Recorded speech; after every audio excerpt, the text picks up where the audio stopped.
Chères intervenantes, liebe Frau Kohlrausch et chère Madame Brunner, cher Léo Klim, chers amis de la Maison Heinrich Heine. Bienvenue à notre conférence débat de ce soir et merci de votre fidélité. À un moment où la sortie de la crise du Covid-19 se dessine prudemment en Europe, ce qui devrait nous permettre de renouer bientôt avec nos conférences en présentiel, il nous a semblé opportun de procéder à un premier état des lieux sur les effets de cette crise sanitaire, notamment en matière sociale.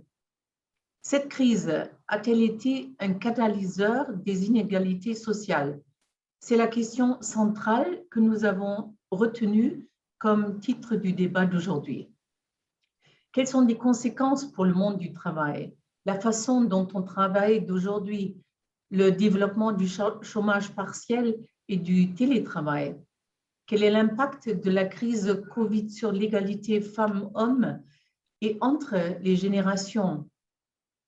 Tandis que les personnes âgées ont payé, je cite, les lourdes conséquences en termes de santé, les jeunes vont payer l'addition en matière d'emploi et de revenus. Fin de citation. Comme le dit le rapport sur la pauvreté en France 2020-21 de l'Observatoire des inégalités. Et puisque nous nous efforçons toujours d'enrichir la discussion sur des thèmes politiques ou sociaux en y apportant une perspective France-Allemagne, quels sont les effets de cette crise sanitaire perceptibles dans les deux pays? Y a-t-il des différences dans le ressenti et dans les mesures prises par les acteurs politiques? Pour évoquer cette problématique, une problématique vaste, je me réjouis d'accueillir ce soir en distanciel.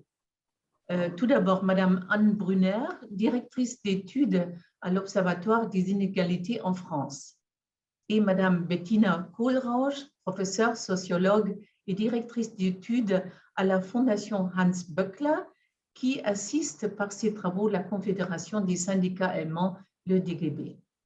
Je me réjouis d'avoir avec nous et le remercie M. Léo Klim, correspondant de la Süddeutsche Zeitung à Paris, qui a accepté d'assurer l'animation de cette soirée. Avant de lui passer la parole, je souhaiterais également remercier nos deux interprètes qui font un travail de passerelle linguistique indispensable. Merci beaucoup, Frau Deussen. Ja, herzlich willkommen auch von mir zu unserer Diskussion über die sozialen Covid-Folgen. Jeder von uns hat ja erlebt diese Krise unabhängig von seinem sozialen Status erst einmal und von seiner beruflichen Situation.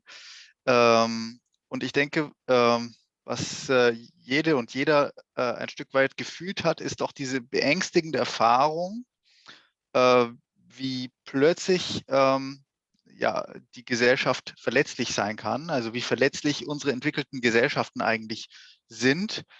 Weil wir alle diese Krise erleben, können wir auch die Veränderungen und die sozialen Verwerfungen beobachten, entweder um uns herum oder teils auch an uns selbst. Es gibt diejenigen, die tatsächlich Einkommensverluste haben oder gleich den Verlust der Möglichkeit, überhaupt arbeiten zu können. Wir haben überall viele Zeichen der Veränderung unserer Gesellschaften gesehen. In Paris zum Beispiel konnte man beobachten, wie viel mehr Lieferfahrer es gab abends und nächtens wegen der Ausgangssperre, die das Essen zu den Leuten gebracht haben. Wir haben alle gelernt, im Heimbüro zu arbeiten. Und was wir auch alle erlebt haben, sicherlich ganz drastisch, die geteilte Erfahrung ist der Verlust an sozialen Kontakten über einen doch relativ langen Zeitraum. Und dennoch trifft diese Krise ja nicht alle gleichermaßen. Und das ist unser Thema heute Abend, das wir diskutieren wollen mit Anne Brunner vom Observatoire des Inégalités, die zu den Hauptautorinnen der Berichte dieser Forschungsstelle gehört. Ich glaube auch zum Bericht über die Ungleichheit in Frankreich, der nächste Woche wieder erscheinen soll. Und mit Frau Bettina Kohlrausch, Soziologin und wissenschaftliche Direktorin des Wirtschafts- und Sozialwissenschaftlichen Instituts der Hans-Böckler-Stiftung. Vielen Dank an Frau Deussen, der Direktorin der Maison Heinrich Heine, und an ihr ganzes Team dort und an die beiden Interpretinnen auch von meiner Seite. Und Sie, liebe Zuseherinnen und Zuschauer, haben zum Ende unserer Debatte natürlich wieder die Möglichkeit, Fragen zu stellen. Bitte stellen Sie die dann, indem Sie sie in die Chatfunktion von Zoom eintippen, und ich verlese sie dann. Ja, die Covid-Krise liegt offen, wie sehr unser Leben, Arbeiten und Lernen von Einkommen und Bildungsstand abhängen, und zwar in sehr krasser, deutlicher Weise. Armut zum Beispiel, um die größte soziale Ungerechtigkeit vielleicht zu benennen, war ja natürlich schon, war leider schon sowohl in Frankreich als auch in Deutschland weit verbreitet vor Corona. Wenn man, und die Expertinnen mögen mich dann korrigieren, wenn sie finden, dass die Kriterien nicht richtig angelegt sind, aber wenn man also als arm definiert, wer weniger als 60% des mittleren Einkommens in einem Land verdient, dann war nach dieser Definition schon vor Corona ungefähr 15% der französischen Bevölkerung arm. Und in Deutschland ist der Wert ähnlich, 15 bis 16% nach meinen Recherchen. Das sind also jeweils, in Frankreich sind es 9,3 Millionen Menschen, in Deutschland etwa 12 oder 13 Millionen Menschen. Und in Frankreich haben manche Hilfsvereine schon nach dem ersten Lockdown, sehr harten Lockdown, den wir in Frankreich hatten, im Frühjahr 2020, prognostiziert, dass die Zahl der Armen nach diesem Kriterium um 1 Million steigen würde, allein durch den ersten Lockdown. Das Ziel, was Emmanuel Macron, der französische Präsident, für Frankreich ausgegeben hatte, die Armut auszuradieren, zu beseitigen, das hatte er 2018 formuliert, erscheint heute eigentlich soweit so unerreichbar wie nie. Ich bin Korrespondent in Frankreich, und ich fand es auch sehr eindrücklich, als ich mich im ersten Lockdown umgetan habe, einfach nur an den Stadtrand von Paris gefahren bin, in das Departement Seine-Saint-Denis. Da konnte man beobachten, wie im Vergrößerungsglas diese Krise wirkt und wie sie verheert. Es gibt in Seine-Saint-Denis, man darf, es ist nicht sehr korrekt für französische Ohren, das zu sagen, aber es gibt dort ghettoartige Siedlungen, und die Zahlen sprachen auch für sich. Die Übersterblichkeit in der ersten Corona-Welle war dort 130%. Das heißt also 1,3 Mal so viel wie sonst wurde dort gestorben in der ersten Welle. In Paris war die Steigerung 74%. Aber bei alledem muss man vielleicht auch festhalten, dass die Wirtschaft, obwohl sie in beiden Ländern so stark eingebrochen ist wie nie seit dem Zweiten Weltkrieg, und obwohl dieser Einbruch 2021 allen Prognosen zufolge nicht wieder aufgeholt werden wird, nicht wieder ausgeglichen werden wird, funktioniert der Sozialstaat in Deutschland und Frankreich doch, zumindest wenn man es daran misst, dass der Anstieg der Arbeitslosigkeit in beiden Ländern bisher gebremst wurde. In Frankreich liegt die Arbeitslosenquote nach den letzten Zahlen bei 8%, in Deutschland bei 6%. Das ist eine, man kann sagen, fast erstaunlich geringe Steigerung, die sicherlich auch durch den massiven Einsatz von Kurzarbeit erreicht wurde, oder die Steigerung wurde so eingehegt. Und das verfügbare Einkommen ist grob das gleiche geblieben, insgesamt, muss man sagen. Und dahinter verbergen sich aber vielleicht ja, viel differenzierte Realitäten. Ein komplexes Bild, denn wenn das verfügbare Einkommen insgesamt ungefähr stabil geblieben ist, heißt das nicht, dass es nicht Verschiebungen gegeben hat oder, um es deutlicher zu sagen, Umverteilung. Ich möchte unsere beiden Diskutantinnen bitten, vielleicht jetzt kurz jeweils ein Input-Statement zu geben, bevor wir in die Diskussion einsteigen können. Möchten Sie anfangen, Madame Brunner? D'accord, merci Monsieur Klim. Sur la crise en cours et sur ses effets, la première chose que je dois vous dire, c'est que je dois rester extrêmement modeste et prudente. À l'Observatoire des inégalités, notre travail est de partir des données chiffrées et en l'occurrence, on a très peu de données et ça sera le cas encore pendant plusieurs mois, voire sur certains sujets, plusieurs années. Tout de même, j'ai quelques éléments d'analyse à partager avec vous. Je voudrais souligner que comme toutes les crises, celle qui est en cours frappe d'abord les moins protégés de notre société, de notre modèle de protection sociale. Donc, à travers les différents mécanismes qui sont à l'œuvre, on peut déjà repérer quelles vont être les catégories de personnes qui vont être les plus touchées par les effets sociaux de la crise. Ce que j'aimerais faire avec vous dans ce petit point de départ, c'est essayer de faire le tri. On peut avoir le sentiment d'assister dans les médias à parfois un mélange de personnes qui cherchent à faire le buzz sur le dos du Covid en apportant chacun y va de sa petite inégalité et on ne sait plus trop finalement ce qui est important ou pas si grave, ou voilà, entre mourir du Covid, télétravailler dans un appartement trop petit. Donc, ce que je voudrais essayer de faire, c'est mettre un peu d'ordre, en tout cas signaler les points qui me paraissent les plus importants à garder en tête, mais aussi ne pas me cantonner à la question de la pauvreté et des revenus, même si c'est sur le plan social, en tout cas, l'inquiétude majeure, mais souligner aussi que cette crise, elle va avoir des effets dans tous les domaines où on constate des inégalités en France, en termes de travail, d'éducation, de conditions de vie, de santé, etc. Alors, 3 points peut-être pour en guise d'introduction. Le premier, c'est que cette crise, elle est d'abord sanitaire. On parle d'abord de santé. Et la première inégalité, elle est sans doute pas sociale. C'est d'abord une inégalité d'âge face à cette maladie. Sont vraiment comme Madame Dawson, me semble-t-il, le disait en introduction, les personnes âgées qui payent le plus lourd tribut de cette crise en matière de santé. Donc, il ne faut pas l'oublier. Même si, et c'est mon deuxième point, eh bien, la crise, d'abord, ce qu'elle fait, c'est qu'elle met en lumière, elle révèle, elle exacerbe, elle rend insupportable un certain nombre d'inégalités sociales qui existaient avant et qu'on pouvait ignorer. En matière de santé, par exemple, eh bien, au-delà de l'âge, à âge équivalent, on sait qu'on a beaucoup plus de risques d'être obèse ou d'être porteur d'une pathologie qui donne lieu à des formes plus graves du Covid. Donc, on a plus de risques d'avoir une forme grave du Covid ou d'en mourir si on appartient aux catégories sociales défavorisées. Selon l'INSEE, c'est 1,5 fois un risque 1,5 fois plus grand si on est dans les 20% les plus pauvres que si on est dans les 20% les plus riches en France.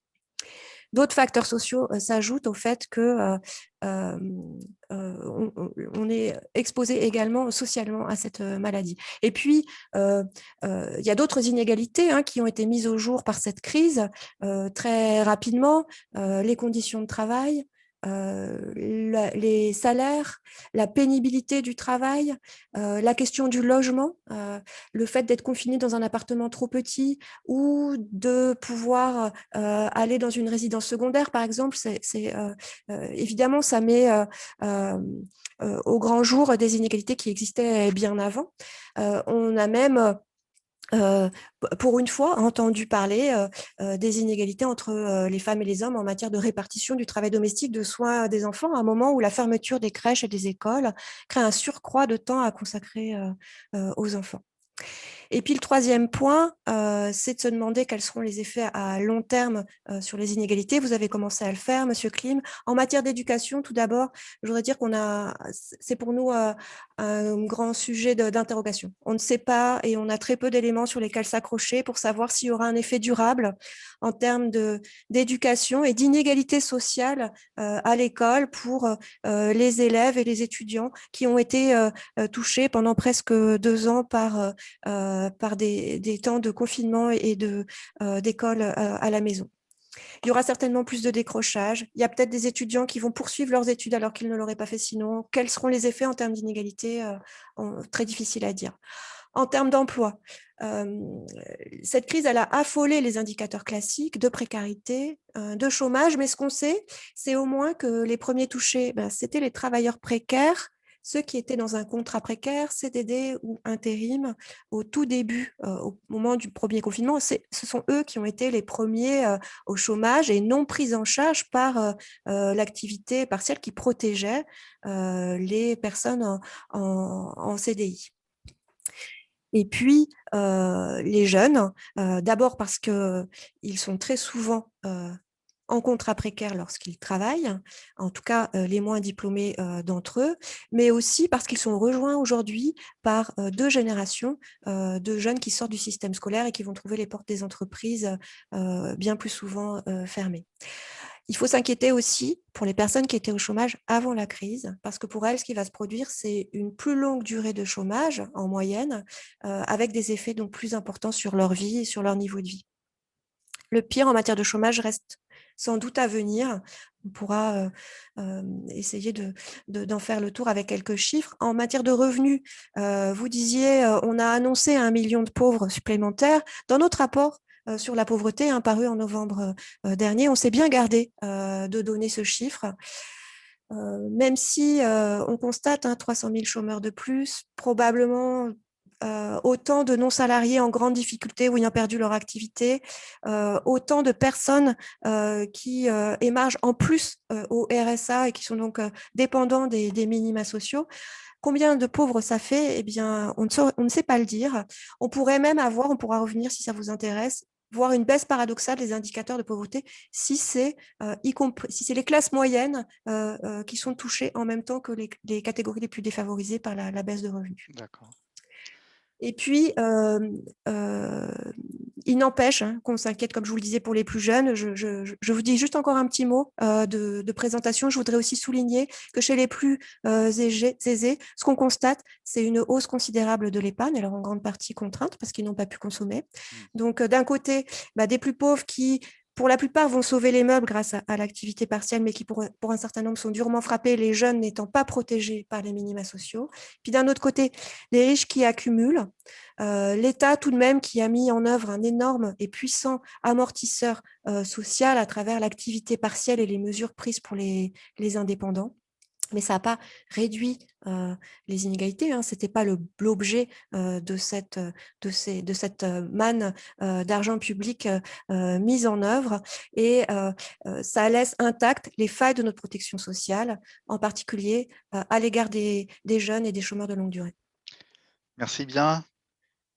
Frau Kohlrausch, quelques mots introductifs de votre part aussi. Gerne. Ich würde auch, also in der Tat ist es ja wirklich so, dass soziale Ungleichheit und auch Ungleichheit, die durch die Pandemie nochmal verstärkt worden ist, ganz viele Dimensionen hat. Die Dimension der Gesundheit, die Dimension der Bildung. Ich würde vielleicht erstmal anfangen tatsächlich mit wirklich sozialen, finanziellen Aspekten, nämlich einmal den Einkommen und auch dem Vermögen, soweit man das sagen kann, überhaupt jetzt schon. Wir haben auch bei uns im Institut selber Untersuchungen dazu gemacht, welche Gruppen von Einkommenseinbußen durch die Krise betroffen sind oder besonders stark betroffen sind. Und da haben wir gesehen, dass es eben vor allen Dingen die geringeren Einkommensgruppen sind, die niedrigeren Einkommensgruppen, die stärker betroffen sind von Einkommenseinbußen durch die Krise. Und das ist auch wenig überraschend, weil diese Krise sich eben schon auch unterscheidet von der Finanzkrise zum Beispiel, weil einfach ganz andere Branchen betroffen sind. Ganz stark natürlich und das ist auch wirklich, also wenn man die Zahlen sieht, wirklich sehr beeindruckend, welche Dimensionen das hat. Also es ist wirklich vor allen Dingen das Hotel- und Gaststättengewerbe, das so in der Länge stark betroffen ist von der Krise, und die Menschen, die da arbeiten, eben auch von Einkommenseinbußen. Und dann natürlich auch der Einzelhandel und auch zumindest im ersten Lockdown waren teilweise auch, weil Lieferketten unterbrochen waren, durchaus auch die Industrie betroffen, aber das war jetzt im Verlauf der Krise dann weniger. Und man muss wissen, dass in Deutschland es einen sehr, sehr großen Niedriglohnsektor gibt, was viel damit zu tun hat, dass eben in den Nullerjahren es eine ganze Menge von Lockerungen von Arbeitsmarktregulierung gegeben hat, was dazu geführt hat, dass es in Deutschland eben auch schon vor der Krise sehr viele Menschen gegeben hat, die wirklich für wenig Geld arbeiten, sodass auch der Rückgang der Arbeitslosigkeit eben nicht unbedingt, also im Gegenteil, zu einem Rückgang von Armut geführt hat, weil Menschen eben in der Arbeit arm sind. Und diese Menschen sind natürlich genau die, die da arbeiten, ja, im Hotel- und Gaststättengewerbe, bei den personennahen Dienstleistungen, wie wir es nennen. Und genau diese Bereiche sind jetzt besonders stark betroffen von der Krise. Und das heißt, es trifft dieses Mal eben Menschen, die vorher schon wenig Geld hatten. Und die sind jetzt vermehrt von Einkommenseinbußen betroffen. Und das ist erstmal die Situation, die wir haben. Das heißt, also am stärksten betroffen sind die, die vorher ohnehin schon schlecht dran waren. Und wenn man sich dann aber auch nochmal anguckt, welche Kompensationsmöglichkeiten wir in Deutschland haben. Wir haben Zahlungen gehabt. Also wir haben zum Beispiel Familienboni gehabt oder also Zahlungen für Familien. Wir haben jetzt gerade im Mai 150 € für Menschen in der Grundsicherung. Aber die normalen die normalen Kompensationen oder die wichtigsten Kompensationen, das ist in Deutschland das Kurzarbeitergeld, und das sind Lohnersatzleistungen. Das heißt, die Höhe dieser Kompensation orientiert sich an dem Lohn. Und daran kann man auch, und das sind in der Regel dann irgendwas zwischen 70 und 80% oder 60 und 80%, je nachdem, wie lange man das hat. Und das ist eben einfach, wenn man ohnehin vorher schon wenig hatte und letztlich auch mit Arbeit kurz über der Armutsgrenze, rutschen die Menschen dann runter in die Armutsgrenze und sind dann eben besonders stark betroffen. Das heißt, wir haben hier eine Situation, in der es eben die Geringverdiener am stärksten getroffen hat oder am häufiger getroffen hat als Höherverdiener oder höhere Einkommensgruppen. Und wir haben dann aber auch ein System, was sich eben eigentlich nicht eingestellt ist auf diese Geringverdiener. Genauso wie es eigentlich nicht eingestellt ist auf Selbstständige, die eben zwar sich vielleicht so einigermaßen gut ernähren können von ihrer Selbstständigkeit, die jetzt aber nicht ein mittelständisches Unternehmen sind und so eine Krise mal eben irgendwie wegstecken können. Das heißt, das Erste, was ich sagen würde, ist, dass es in der Tat so ist, dass diese Krise gezeigt hat, dass dieser Sozialstaat schon auch funktioniert. Wir haben keine Schlangen für Menschen, die für Lebensmittel anstehen müssen, wie in den USA. Wir haben nicht diese sehr, sehr hohe Arbeitslosigkeit. Aber nichtsdestotrotz haben wir eben eine Belastung für diejenigen, die eigentlich schon vorher kurz davor waren, durchs soziale Netz zu fallen oder die einfach nicht gut von ihren Einkommen leben konnten. Was die Vermögen angeht, also da kann ich Frau Brunner nur recht geben. Natürlich, wir tappen im Dunkeln, wir fahren auf Sicht, wir wissen, bestimmte Zahlen fehlen uns einfach. Man muss dazu sagen, Deutschland hat eine höhere Vermögensungleichheit als Frankreich zum Beispiel, im internationalen Vergleich relativ hoch. Und das zeigt also, was wir zumindest gesehen haben, dass schon auch die sehr Reichen in der Krise weltweit und natürlich auch in Deutschland profitiert haben. Sodass meine grundsätzliche Sorge schon ist, dass die Ungleichheit steigt, wobei natürlich das immer relative Maße sind. Und wenn die mittleren Einkommen jetzt auch betroffen sind, dann kann das sein, dass es formal nicht der Fall ist, aber dass die unteren Gruppen doch sehr stark belastet sind, zu stark, das sieht man, glaube ich, schon. Merci beaucoup. Une des choses que vous relevez dans une de vos études récentes, Frau Kohlrausch, c'est que cette pandémie, contrairement à des pandémies précédentes ou à des guerres, en fait, n'a pas d'effet de nivellement des disparités sociales. Donc, c'est un fait nouveau. Est-ce que c'est dû au fait que la politique pour y répondre, en fait, n'est pas là, comme vous venez de le décrire, n'est pas assez taillée pour contrevenir à ces disparités. C'est-à-dire que voilà, elle empêche d'une certaine manière que la crise ait un effet de nivellement. Ich würde nicht sagen, dass die Krise eine gleichmachende Wirkung hat, weil man doch auch sieht, dass es eine ganze Menge Einkommensgruppen gibt, die eben nicht betroffen sind. Dann zumindest, wenn man diese soziale Dimension ansieht. Diese Krise nicht. Andere Krisen. Also, frühere Krisen, schrieben Sie, haben eine nivellierende Wirkung gehabt. Ja. Kriege auch. Diese nicht. Ja. Hängt es an der nicht darauf nicht an der Sozialpolitik, die es dieses Mal gibt, die aber falsch wirkt? Ja, es liegt einerseits, glaube ich, an dem Spezifikum der Krise, dass eben andere Branchen tatsächlich, also wenn wir jetzt mal, also nicht so weit zurückgehen bis zum letzten Krieg, aber mal zur Finanzkrise, da waren eben die industriellen Kerne auch stärker betroffen. Jetzt trifft es eben vor allen Dingen die Branchen, die ohnehin eben von geringen Gehältern betroffen sind. Das ist das eine. Und der andere Grund, warum ich denke, dass es eher die soziale Ungleichheit verschärfen wird, ist, dass in der Tat die Politik nicht gut, oder insofern, also dass diese Krise in ganz vielen Ebenen einfach die Schwächen unseres Systems so sehr darlegt. Und das ist, glaube ich, auch ein Spezifikum der Krise, dass wir einfach diesen sehr großen Niedriglohnsektor in Deutschland haben und diese Lohnersatzleistungen sich aber eigentlich orientieren am guten Facharbeitergehalt und natürlich, das muss man auch sagen, nicht an so einer wahnsinnig langen Krise. Also es geht ja jetzt wirklich schon sehr lang, also es geht jetzt über ein Jahr.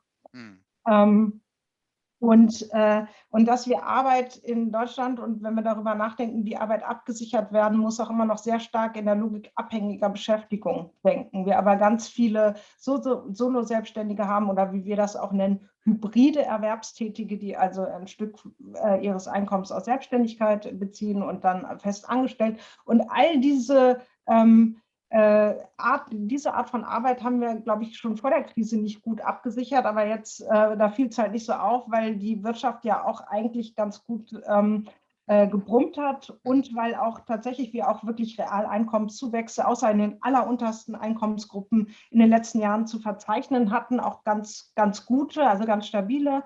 Und insofern wir, glaube ich, einfach die Schwächen auch unseres Sozialsystems in Deutschland nicht so aufgefallen sind, weil das System nicht so unter Druck stand. Aber in dem Moment, in dem es jetzt unter Druck gerät, das gilt meines Erachtens übrigens auch zum Beispiel für die Geschlechterverhältnisse, zeigt sich eben, wie brüchig das ganze System noch ist. Und das ist, denke ich, der Grund, warum wir eher eine Verschärfung von sozialer Ungleichheit erleben.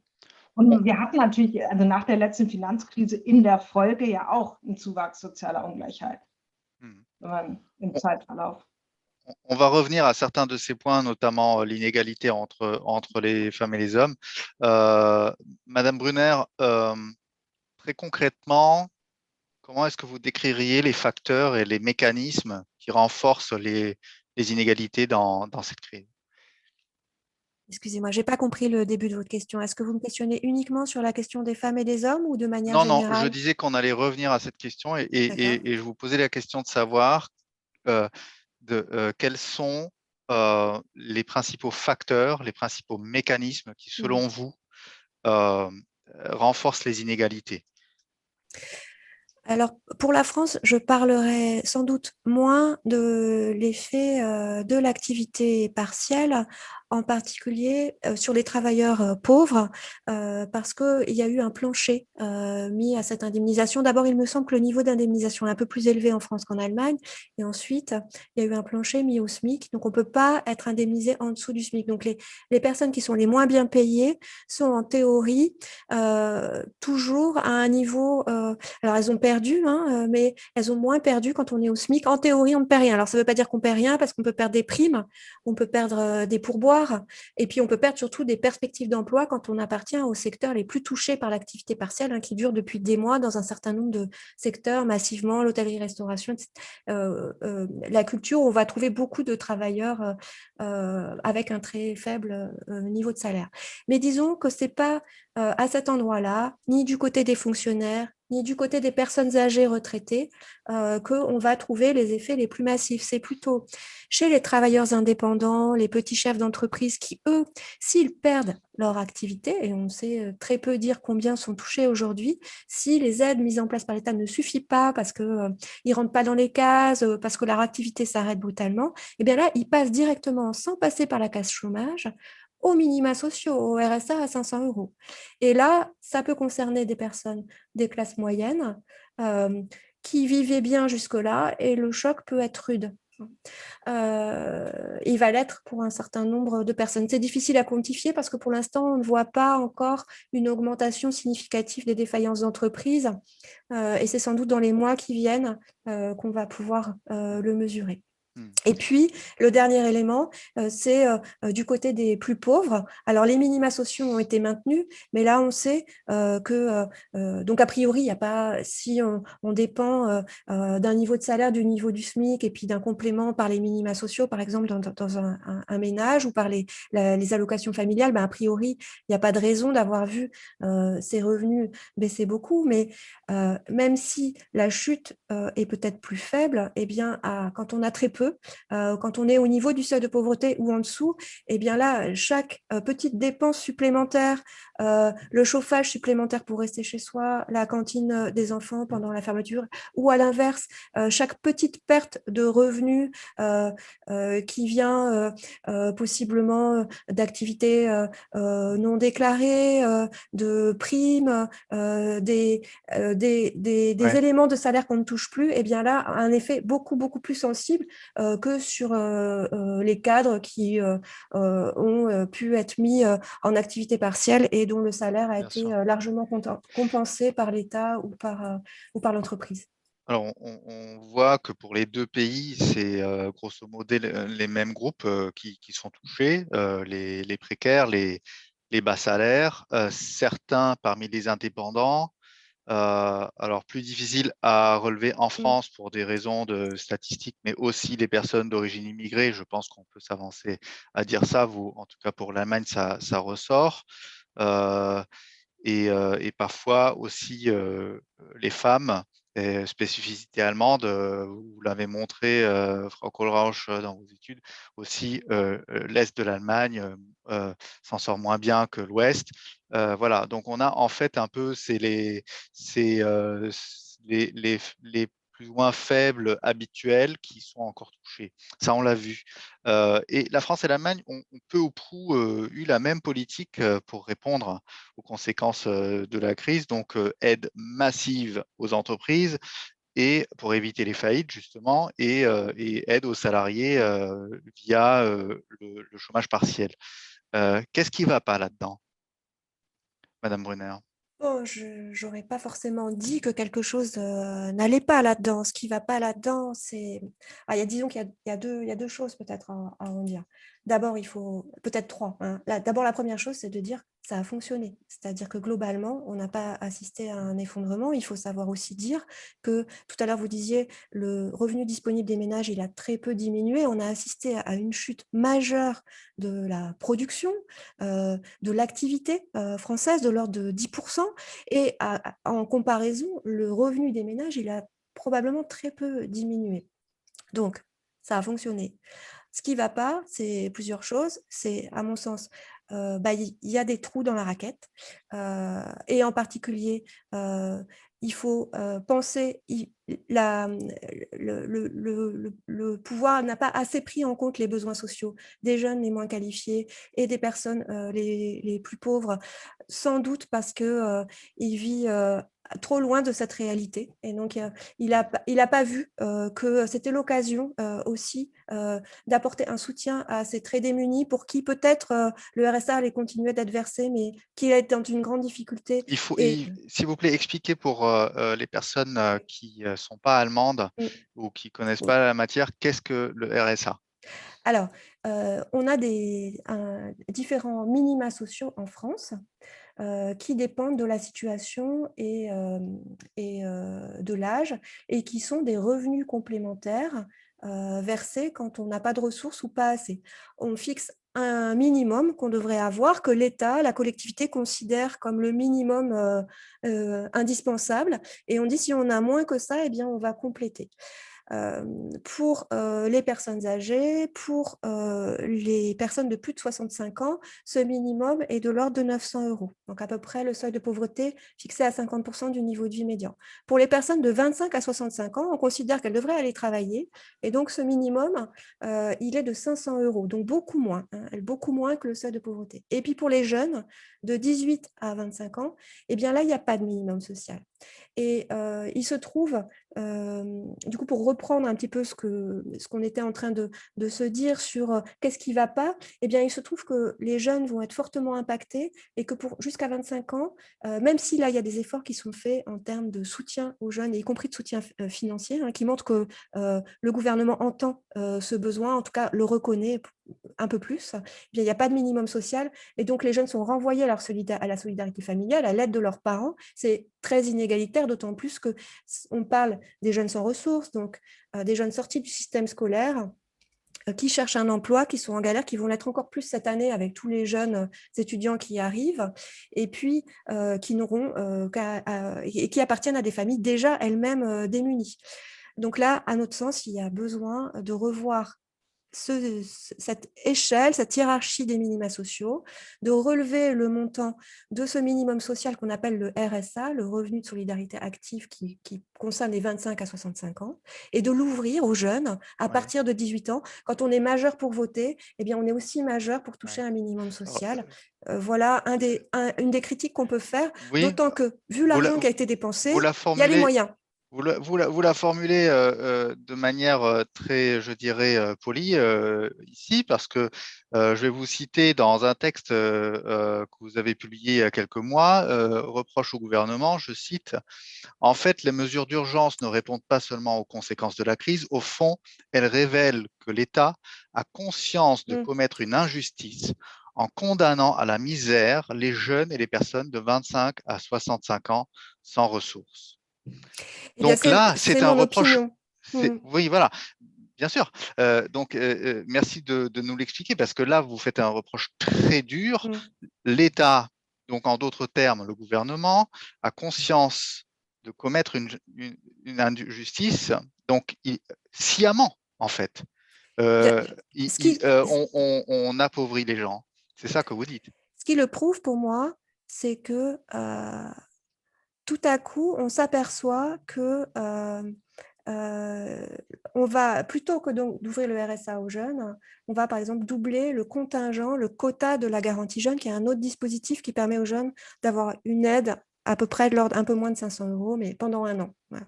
Mais au lieu d'ouvrir le RSA, on va dire, OK, bon, quand même les jeunes, on va faire quelque chose. Enfin, vous voyez. Et donc, du coup, on reconnaît qu'ils auraient besoin du RSA, mais on ne va pas le faire.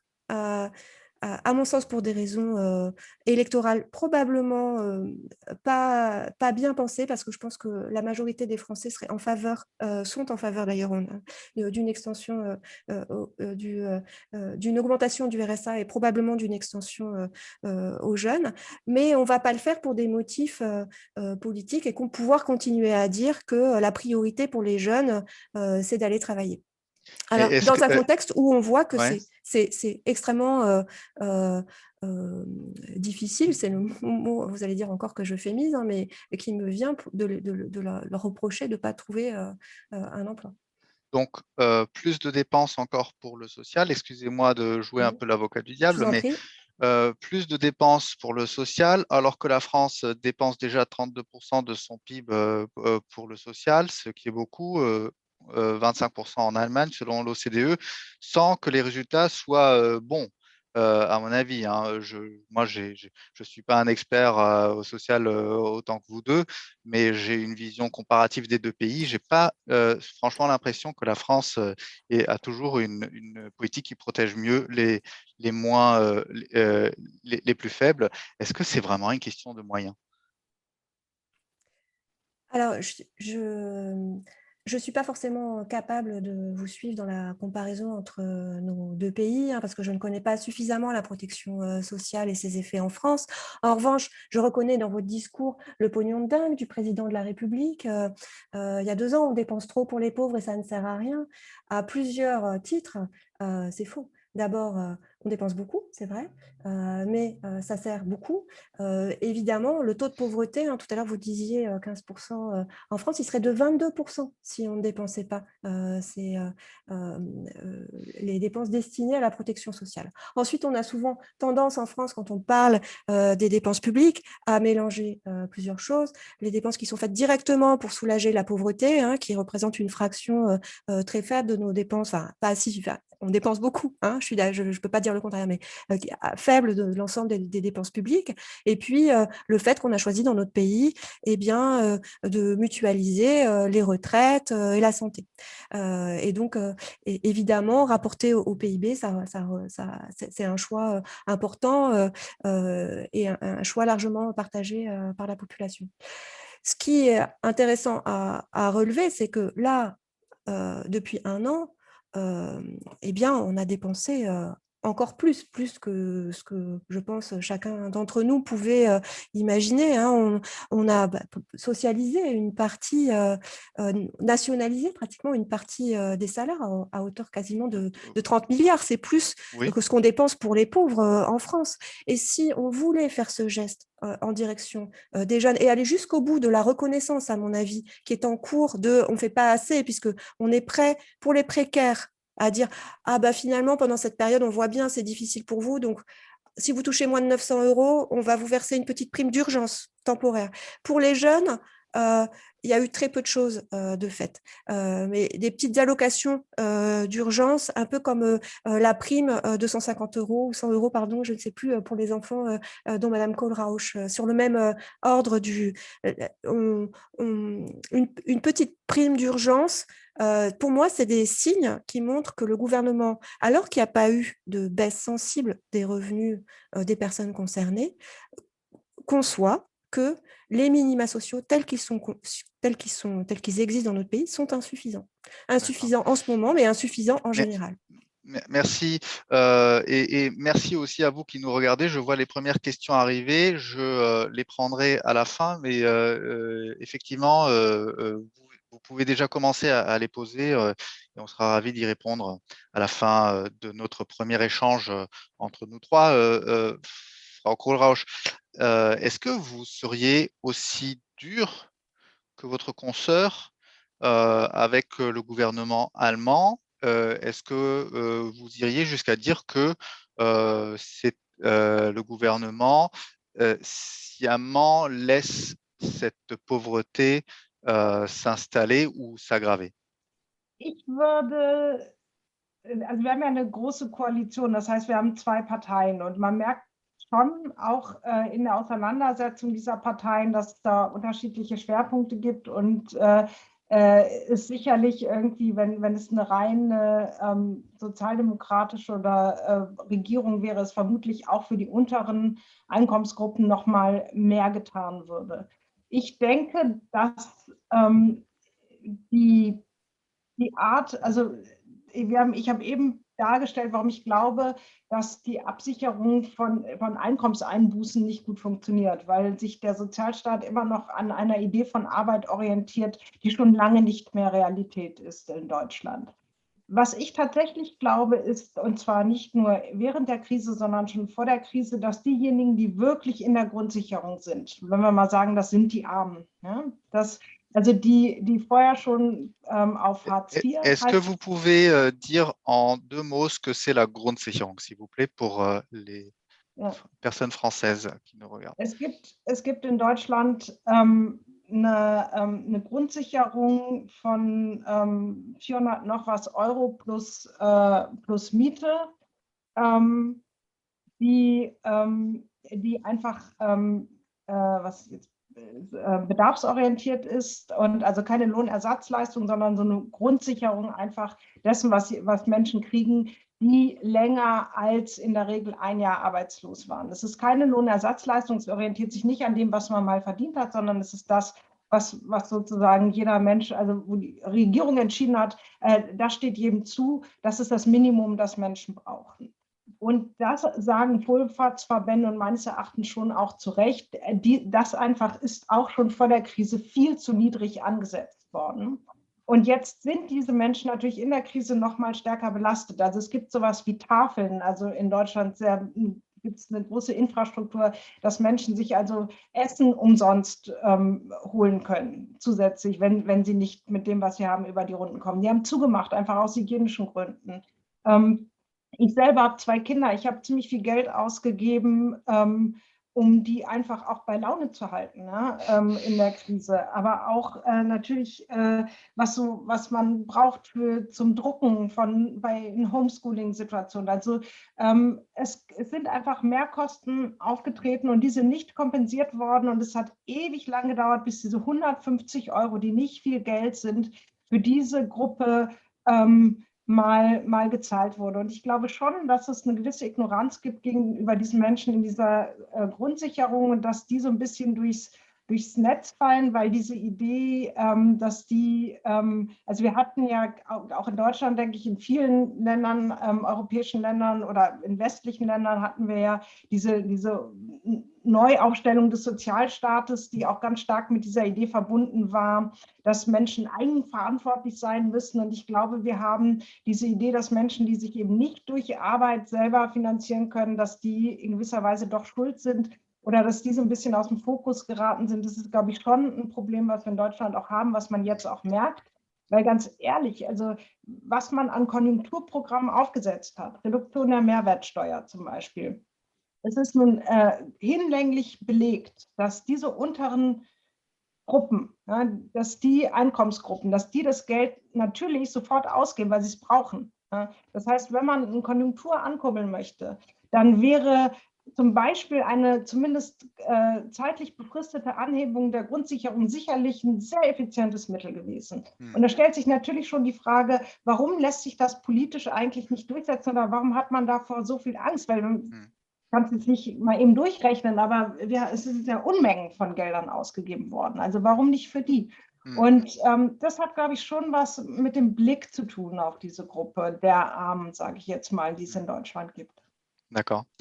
Merci beaucoup. On va revenir aux perspectives politiques. Peut-être d'abord brièvement pour parler, parce que vous l'avez évoqué, Madame Brunner, les inégalités de santé. Est-ce que là, on est en pleine campagne vaccinale, est-ce que vous observez des inégalités dans l'accès au vaccin?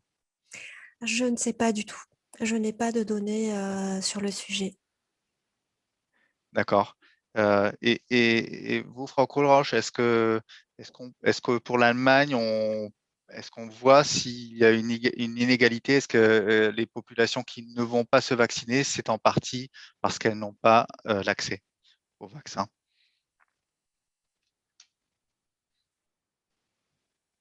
Ich glaube, es ist noch zu früh, das empirisch wirklich belegt zu argumentieren. Jetzt so ein bisschen anekdotisch kenne ich, und ich gehöre jetzt noch altersmäßig noch nicht zu der Gruppe, die dran wäre sozusagen mit dem Impfen. Ich kenne aber sehr viele in meiner Altersgruppe, die auch keine Krankheiten haben, die geimpft sind. Und natürlich, das ist ja das Argument, dass das jetzt in Deutschland hatten wir zuerst das so zentral über Impfzentren und jetzt haben wir die Hausärzte mit ins Boot geholt für die Impfung. Auch die sind jetzt verantwortlich. Und natürlich kann man sich vorstellen, ich bin ja auch Soziologin, dass wenn man da gut vernetzt ist, gute soziale Netze hat, dann, dass wenn sozusagen ein paar Dosen über sind, man eher an die Menschen denkt, die zum Beispiel auch einfach gebunden sind, also einen Hausarzt haben. Das hat ja auch nicht jeder. Ja? Menschen, die sehr mobil sind, also auch Jüngere oder Studierende, haben das gar nicht. Sodass ich mir das vorstellen kann und ich das plausibel finde, dass es da eine Ungerechtigkeit gibt. Ich glaube allerdings, dass sie sich relativ schnell auch erledigt haben wird, weil das ist ja jetzt ein Zeitraum von 1-2 Monaten und das ist jetzt nicht meine größte Sorge. Problematischer finde ich dann eher die Frage irgendwie des Risikos zu erkranken und vielleicht auch der Versorgung. Donc oui, donc ça, on l'a vu très nettement dans les vagues jusqu'à présent, dans les vagues du Covid, que c'était effectivement les populations précaires qui étaient mal logées, qui étaient en situation de surpopulation dans leur logement, qui étaient dans certains métiers qui s'infectaient le plus facilement. Si vous permettez, on va s'intéresser un peu au cas de la jeunesse en particulier. On parle parfois d'une génération sacrifiée, c'est un mot très dur. Frau Kohlrausch, je vous avais mentionné tout à l'heure qu'on ne voyait pas des longues files d'attente se nourrir, recevoir une aide alimentaire en Allemagne. On l'a vu ici en France. On a vu les étudiants aller au dispensaire alimentaire plusieurs fois par semaine et des longs files d'attente. Et ça, c'était quand même assez impressionnant et attristant de voir que dans un pays riche qu'est la France et dans une ville riche qu'est Paris, on pouvait avoir ce phénomène. Madame Brunner, vous évoquez dans un des textes que vous avez écrits ces derniers mois un transfert invisible des jeunes vers les plus anciens. Comment est-ce que ça s'opère, s'il vous plaît? Alors, je pense que vous faites allusion à un texte qui met l'accent en particulier sur le coût du logement. Une des difficultés rencontrées par les jeunes aujourd'hui, c'est d'accéder à un logement dans un contexte où, d'une part, on observe que pour eux, c'est pour la tranche d'âge des jeunes, des 18-29 ans, on va dire que la pauvreté s'est le plus étendue, que les difficultés d'insertion ont été, pour une fraction la moins diplômée de la jeunesse, de plus en plus longues, qu'il faut de plus en plus de temps pour accéder à des revenus stables, à un CDI et du coup aussi à la possibilité de louer un appartement ou d'emprunter pour l'acheter. D'un côté, donc, les difficultés de la jeunesse qui s'aggravent, et de l'autre, les prix de l'immobilier qui font que quand on est propriétaire ou propriétaire bailleur, qu'on loue des biens pour des locataires, et bien là, tous les feux sont au vert puisque la valeur de votre bien immobilier n'en finit plus d'augmenter, les loyers augmentent, les prix deviennent inaccessibles pour les jeunes et pour une fraction de plus en plus importante de catégories défavorisées à moyenne de la population, pendant que les personnes qui ont des biens immobiliers s'enrichissent. Il se trouve que ces personnes qui ont des biens immobiliers sont des personnes souvent, la plupart du temps, plus âgées. Ça correspond donc à un transfert qu'on ne mesure pas quand on regarde les niveaux de vie, puisqu'ils sont mesurés avant le coût du logement, des difficultés de plus en plus grandes pour les jeunes à se loger et un enrichissement, une augmentation du patrimoine des plus âgés propriétaires de biens immobiliers. Donc, vous nous avez expliqué tout à l'heure que vous plaidiez en faveur d'un revenu minimum unique pour les classes d'âge, les majeurs de moins de 25 ans, donc la classe entre 18 et 25 ans. Frau Kohlrausch, est-ce que vous êtes adepte aussi d'un revenu minimum, comme ça, pour les jeunes?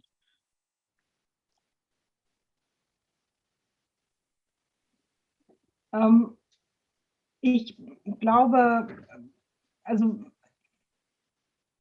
ich glaube, die sinnvollere und langfristigere Absicherung für junge Menschen wäre tatsächlich dafür zu sorgen, dass sie gut in Arbeit kommen und dann über vernünftige Löhne oder auch, wir haben ja das auch duale System in Deutschland in der Ausbildung, das heißt, die Leute sind schon angestellt in den Betrieben während der Ausbildung, dass man die Ausbildungsvergütung entsprechend anhebt. Aber ich persönlich halte es für sinnvoll, Menschen also nicht von der Idee abzulassen und nicht aufzugeben, dafür zu sorgen, die Menschen darüber abzusichern, dass sie in gute Arbeit kommen. Und natürlich muss man für die, denen das aus Gründen nicht gelingt und die dann in der Grundsicherung sind, denen muss man wirklich die finanzielle Sicherheit geben, dass sie davon vernünftig leben können und dass sie nicht in Armut abrutschen. Aber meine Grundidee auch von Verteilung wäre tatsächlich immer noch und auch von Teilhabe wäre doch, das über Arbeit zu gewährleisten und auch den Anspruch zu haben, das über gute Arbeit zu gewährleisten.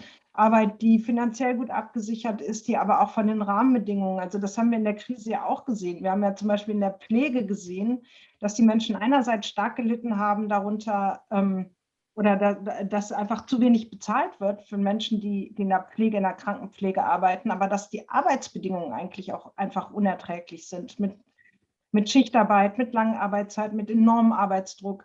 Und all diese Dinge, würde ich sagen, die muss man angehen, aber sozusagen die Menschen in die Gesellschaft holen, das würde ich immer über Arbeit machen wollen. Madame Brunner, est-ce que c'est pas le fond du sujet, hein, que la France, en fait, n'a pas un système comment dire, est adapté aux jeunes qui sont pas faits pour faire des études ou qui ne veulent pas en faire et qui sont pas faits pour aller dans un moule scolaire? Tout à l'heure, vous parliez de la jeunesse comme d'une entité unique. C'est intéressant de revenir sur la question, en effet, de l'éducation et du diplôme. En France, ça reste un marqueur social, une fracture importante, et en particulier encore plus pour les jeunes, avec l'élévation progressive du niveau d'éducation, l'accès à l'enseignement supérieur d'une grande partie des jeunes. Bah, aujourd'hui, ne pas avoir de diplôme, c'est un handicap encore plus grand pour les jeunes qui sont sortis trop tôt ou pas assez diplômés du système scolaire. Et alors, je ne sais pas si c'est mieux ailleurs, mais en tout cas, c'est très clair que ce sont ces personnes, parmi les jeunes et non pas tous les jeunes, qui sont dans la plus grande difficulté et qui passent des années à enchaîner des petits boulots, des périodes de chômage, à alterner entre missions d'intérim, contrats à durée déterminée, parfois très très courts. Et pour l'instant, on ne voit pas de volonté politique forte à vouloir faire en sorte que cette flexibilité toujours plus grande attendue des jeunes soit réduite. Mais le gouvernement sous Emmanuel Macron a massivement investi dans l'apprentissage. Oui, et puis on pourrait ajouter aussi l'extension de la garantie jeune. J'en parlais peut-être un peu trop brièvement tout à l'heure, mais c'est sans doute une piste majeure. C'est peut-être par là qu'on peut rejoindre l'idée d'étendre, de créer un minimum social pour les moins de 25 ans. Si en plus d'une indemnité, eh bien, on apporte un accompagnement vers l'emploi ou vers un retour, une deuxième chance de formation, eh bien, évidemment, c'est encore mieux que le minimum social tout court. Voilà. On est encore loin du compte à notre sens parce qu'il y a toujours un quota de 200 000 qui est fixé pour l'instant, qui est inférieur aux besoins, au nombre de jeunes en difficulté qui en auraient besoin, mais c'est une bonne chose.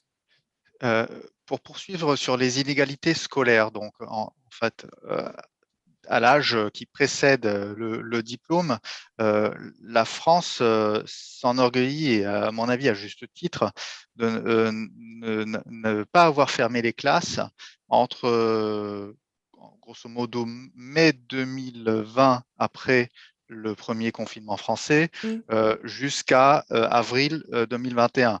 On compte pas les vacances, bien sûr. Et là, en avril, il y a eu 3 ou 4 semaines de fermeture des classes, alors qu'en Allemagne, le cours en présentiel est plus ou moins arrêté depuis le mois de décembre. Est-ce que cette politique, donc de garder absolument les classes ouvertes, va freiner le décrochage, à votre avis, Madame Brunner?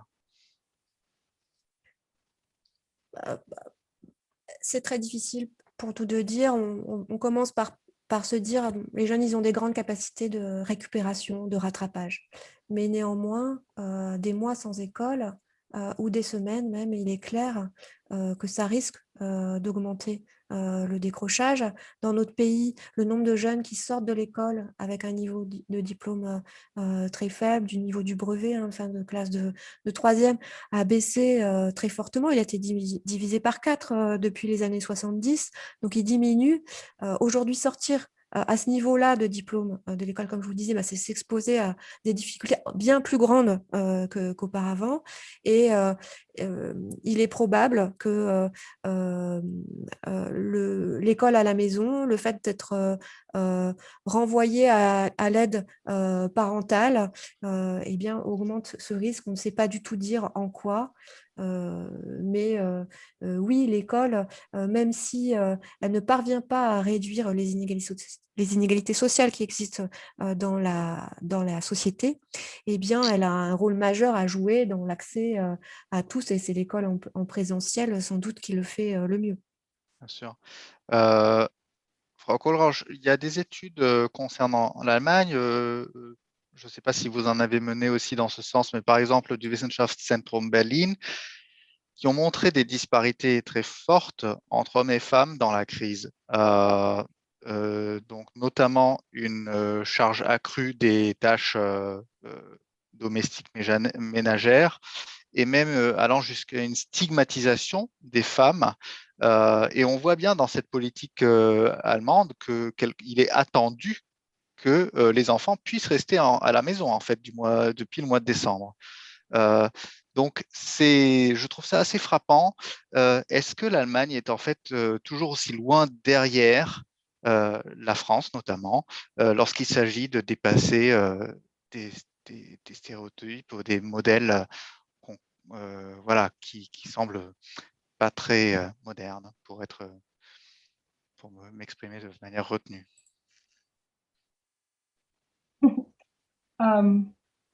Ja, also mich hat es auch erstaunt, muss ich sagen, mit welcher Selbstverständlichkeit, also in der Tat, die Schulen haben jetzt auf, aber hier in Niedersachsen waren die weiterführenden Schulen tatsächlich 6 Monate, also ein halbes Jahr zu. Und da stellt sich natürlich schon die Frage, wer soll es denn machen? Und es gab zwar schon Möglichkeiten auch für Lohnkompensation und Recht, sich freizunehmen, wenn Homeschooling war, aber die haben natürlich nicht dieses halbe Jahr abgedeckt. Und faktisch hat das natürlich bedeutet, dass es einfach viel mehr Betreuungsarbeit geleistet worden ist, und zwar schon meistens von Frauen.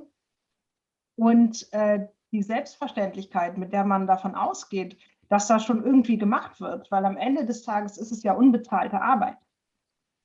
Die hat mich auch überrascht. Hätte man in dieser Situation gesagt, es ist leider Krise und deshalb müssen jetzt leider alle Industriearbeiter 3 Stunden mehr am Tag arbeiten und kriegen dafür aber kein Geld, glaube ich, hätten wir einen Generalstreik gehabt.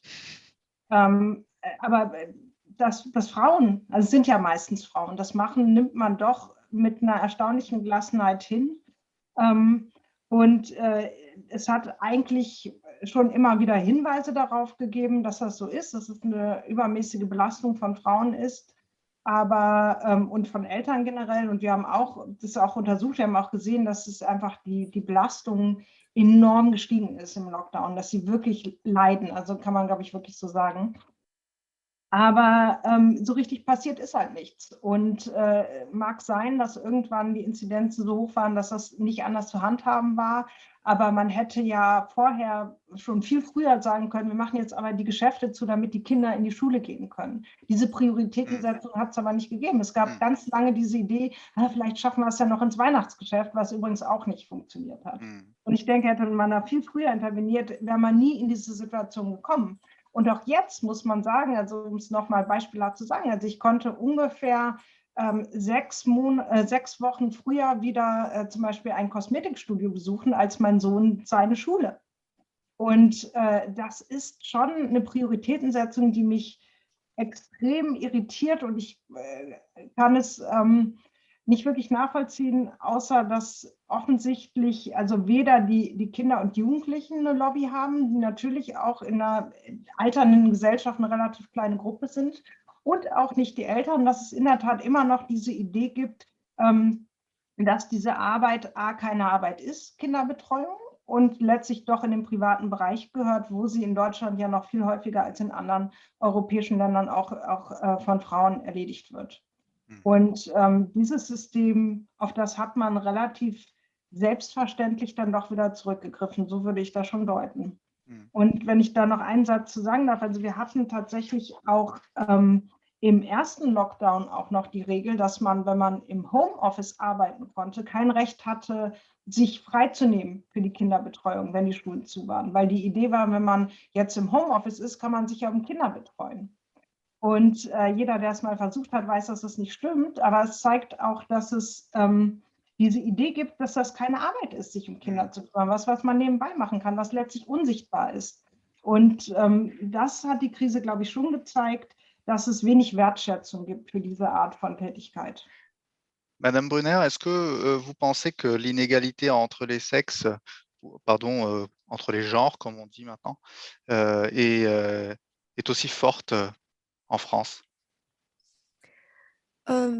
dans cette crise? Je ne peux pas faire de comparaison entre l'Allemagne et Oui, la mais vous venez France. d'avoir un récit quand même assez drastique de la situation en Allemagne. Il est difficile pour nous de savoir si elles sont... en tout cas, ce qui est certain, c'est qu'on les mesurait déjà avant, de façon massive, c'est-à-dire qu'on mesure... L'INSEE mesure seulement, très rarement, tous les 10 ans, les emplois du temps des femmes et des hommes, donc on n'a pas vraiment de données. Mais il y a un institut européen qui le fait un peu plus régulièrement et qui montre qu'il n'y a pas d'amélioration de la situation au fil des années. Sur les 20 dernières années, on ne constate pas d'amélioration. Si les femmes gagnent quelques minutes en moins de temps consacré à la cuisine, aux tâches domestiques, par exemple, eh bien, l'écart entre les femmes et les hommes ne se réduit pas. Et puis, on voit même, on a publié un article sur le temps passé consacré aux enfants et aux personnes âgées. On voit que, en fait, le temps qu'on consacre supplémentaire aux personnes âgées du fait du vieillissement de la société, il est largement pris en charge par les femmes. Ce qui ne veut pas dire qu'il n'y a pas des hommes qui le font, mais de ce fait, en fait, les inégalités sont même sans doute en train, de ce point de vue, de s'agrandir. Alors, est-ce que pendant la crise, ça s'est aggravé? On ne peut pas vraiment le dire, parce qu'il y a quelques enquêtes qui ont été faites en France. Je peux vous donner quelques chiffres qui montrent que, par exemple, il y a 43% des mères de famille qui ont passé plus de 6 heures par jour à s'occuper de leurs enfants. Et il y a eu 30% des pères. Alors, c'est beaucoup plus de mères que de pères. On peut souligner quand même que 30% des pères qui s'occupent 6 heures par jour de leurs enfants, quand on compare aux données qu'on avait précédemment des emplois du temps des hommes, c'est tout à fait inédit. Donc, il y a peut-être aussi une petite piste d'espoir là à repérer. Il y a 39% des hommes, quand ils télétravaillaient, qui avaient une pièce à eux, contre seulement 25% des femmes. Mais il se peut que cet écart soit moins lié... alors, très souvent, c'est parce qu'il y avait des enfants dans la pièce où était la femme. Mais il se peut aussi que ça soit lié simplement à un effet démographique et au fait qu'il y a plus de mères seules avec des enfants. Donc, dans tous ces chiffres, en fait, très souvent, les mères seules avec des enfants, eh bien, à tous les coups, elles ne partagent rien. Donc, que ce soit la pauvreté ou les tâches domestiques ou les soins aux enfants, elles prennent tout. Tout sur elle.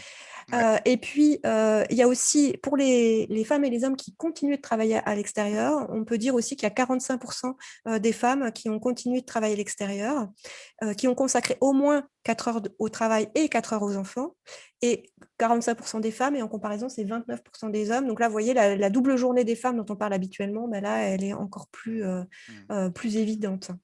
Voilà les quelques éléments que je peux vous dire. Difficile de dire s'il n'y a pas aussi une petite portion des hommes qui en ont fait plus que d'habitude, pendant que leurs femmes, infirmières, caissières, etc., il y a des personnes qui ont été mises à l'arrêt dans leur activité et qui ont pu prendre en charge les enfants pendant que les femmes continuaient de travailler en première ligne. Ça existe aussi. Mais néanmoins, ce qui est évident, c'est que le temps consacré aux enfants a beaucoup augmenté et que tendanciellement, c'est les femmes qui le font.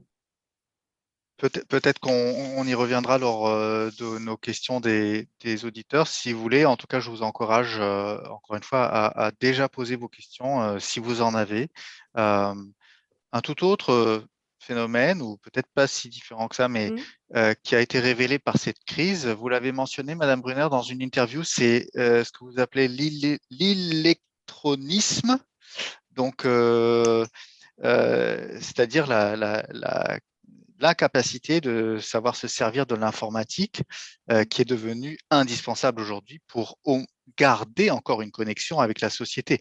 Alors, ça peut s'illustrer, ça peut être des personnes qui ne peuvent pas suivre notre débat ce soir, ça peut être des personnes qui ont été, et je connais alors là de plusieurs récits venant d'Allemagne, qui ont été incapables en fait de prendre leur rendez-vous pour la vaccination eux-mêmes parce que tout était digital. Mais est-ce que cela, selon vous, ne concerne que les personnes âgées? Alors, ça concerne massivement les personnes âgées. l'INSEE mesure le fait de ne pas utiliser les outils numériques ou de ne pas en être capable, hein, considérant que si on ne les utilise pas pendant très longtemps et qu'on n'est pas capable, dans les deux cas, ça crée une fracture numérique, une incompétence en termes d'utilisation des outils numériques. Ça concerne, alors ça m'ennuie de vous donner les chiffres de tête, mais c'est de l'ordre de 3/4 des personnes de plus de 75 ans. Donc là, quand on va leur demander de prendre un rendez-vous pour un vaccin, ça va être très compliqué. Et ça concerne beaucoup, beaucoup moins de jeunes, où on va là mesurer qu'il y en a peut-être 2% qui sont touchés. Est-ce que Par c'est contre, ça ne parce veut pas qu'on dire qu'ils sait... sont équipés pour faire l'école à la maison. Oui, C'est pas il y a parce une qu'ils question savent. d'équipement, mais bon, enfin, je pense qu'une grande majorité des jeunes, à partir d'un certain âge, sont en possession d'un smartphone. Est-ce Oui. que Alors, d'un avoir... téléphone, pas forcément d'un smartphone avec Internet. Alors déjà, premier gros handicap, mais est-ce que savoir manier un smartphone veut dire être à l'abri de ce fléau et en fait donc de pouvoir rester connecté aux exigences du monde du travail et de la vie sociale? Non, il y a de plus en plus de sociologues, d'enseignants aussi, hein, qui alertent sur le sujet. C'est pas parce que, alors si on repense aux jeunes, par exemple, c'est pas parce que, entre guillemets, cette nouvelle génération est née avec un smartphone entre les pouces qu'elle est capable. C'est pas naturel. On n'apprend pas ça en naissant dans les années 2000 ou 2010 avec la cigogne. Ça tombe pas sur le berceau naturellement, la capacité à utiliser les outils numériques et en particulier à faire toutes les démarches de recherche d'emploi, demande d'aide sociale, faire un CV, etc. Enfin, tout ce dont on a besoin pour accéder à un emploi et au mode de vie contemporain, eh bien, il ne faut pas confondre le fait de savoir regarder une vidéo sur son téléphone et le fait de pouvoir utiliser un ordinateur, d'avoir un ordinateur et de savoir l'utiliser pour faire ça. Du coup, ces sociologues et vous allez trouver quelques papiers sur notre site internet et ces enseignants alertent sur le fait qu'il est bien que ça n'a rien de naturel, que ça peut être fait spontanément dans les familles les plus aisées, mais qu'il y a un certain nombre de jeunes qui restent à l'écart de ces compétences-là et qu'elles doivent être apprises beaucoup plus fermement à l'école. D'accord. Un sujet qu'on a abordé brièvement en début de notre débat est l'enrichissement des riches. Et je m'interroge sur la question de savoir si c'est vraiment que les riches qui s'enrichissent encore plus. Donc c'est voilà, quand on parle de creusement d'inégalités, c'est bien aussi de regarder pas que vers le bas, mais aussi voir ce qui se passe vers le haut de la société. Effectivement, la bourse tient bon après être reculée en 2020 temporairement. Les dividendes vont à nouveau être versés grassement cette année. C'est assez clair, je peux vous dire en tant que journaliste économique. L'immobilier aussi est bien valorisé et beaucoup de gens n'ont pas pu dépenser leurs revenus disponibles. Donc, il y a une grosse épargne. Frau Kohlrausch, qu'est-ce que vous savez en fait de ce phénomène-là? Qui est-ce que c'est? Est-ce que ce n'est pas aussi largement les couches moyennes?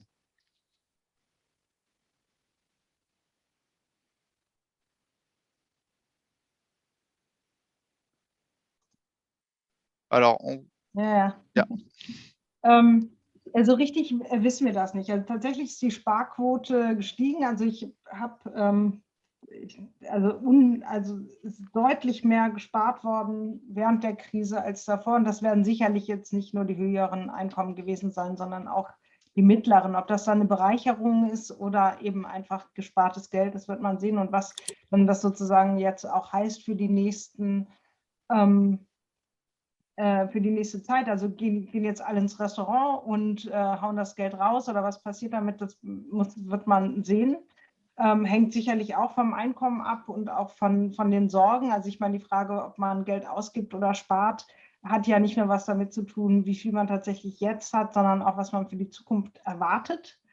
Und da wird man jetzt auch sehen, wie sich der Arbeitsmarkt entwickelt und wie auch also wie das auch subjektiv sozusagen verarbeitet wird, diese Krisenerfahrung. Da glaube ich, das wissen wir einfach im Moment noch nicht. Wir wissen, dass zumindest die sehr Reichen profitiert haben von der Krise und wie sich die restlichen Vermögen entwickeln, also liegen mir zumindest keine aktuellen Zahlen vor. Meine Vermutung wäre, dass sich da, wobei eigentlich kann ich da keine echte Vermutung zu machen, aber zumindest gehe ich jetzt nicht davon aus, dass da noch größere Einbrüche kommen und dann profitieren natürlich auch die mit geringeren Vermögen von einer positiven Entwicklung an der Börse und so weiter, aber das wird man sehen, also wie sich zum Beispiel auch der Wohnungsmarkt entwickelt und so weiter, aber das sind natürlich alles auch Bereiche, die jetzt nicht unmittelbar betroffen sind von der Krise, ne? Also der ist jetzt erstmal, hat es keine Einbrüche gegeben und sind auch nicht zu erwarten. Warum? Also insofern würden dann auch nicht nur die Superreichen, sondern auch die anderen profitieren.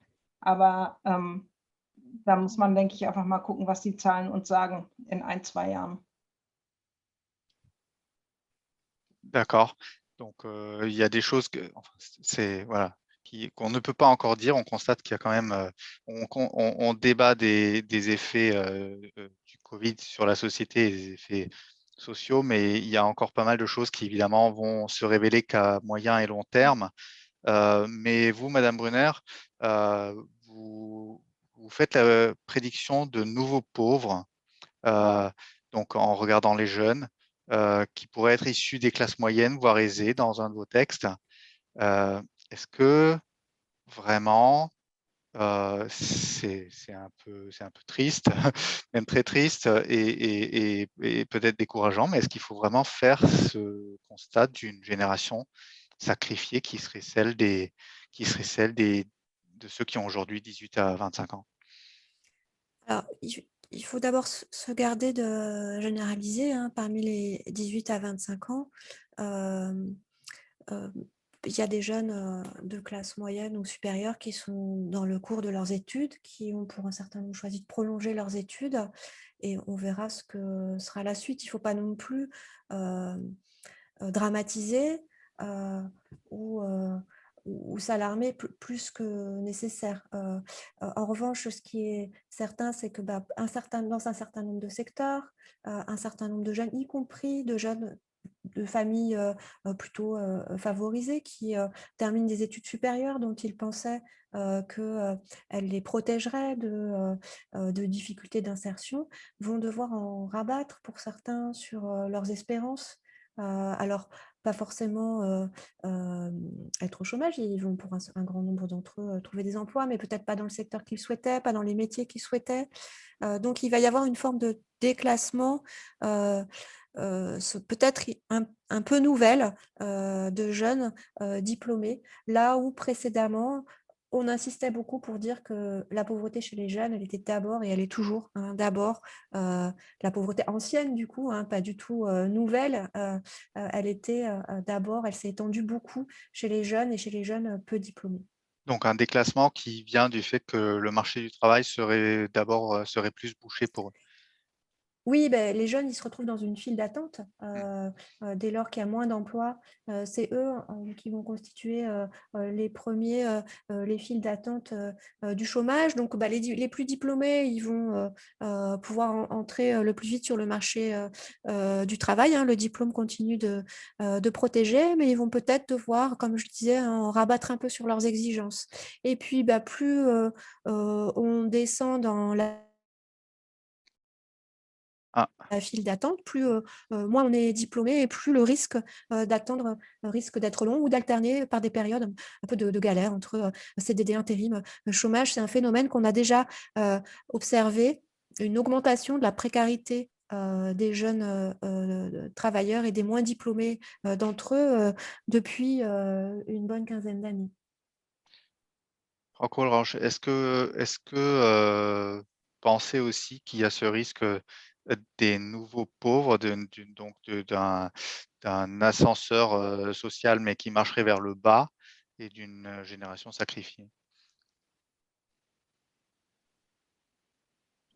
Ja, wenn man jetzt darüber nachdenkt, was die Bildungsungleichheit oder auch vor allen Dingen der fehlende Zugang zur Ausbildung angeht, glaube ich schon, dass man zumindest das Risiko einer wachsenden sozialen Ungleichheit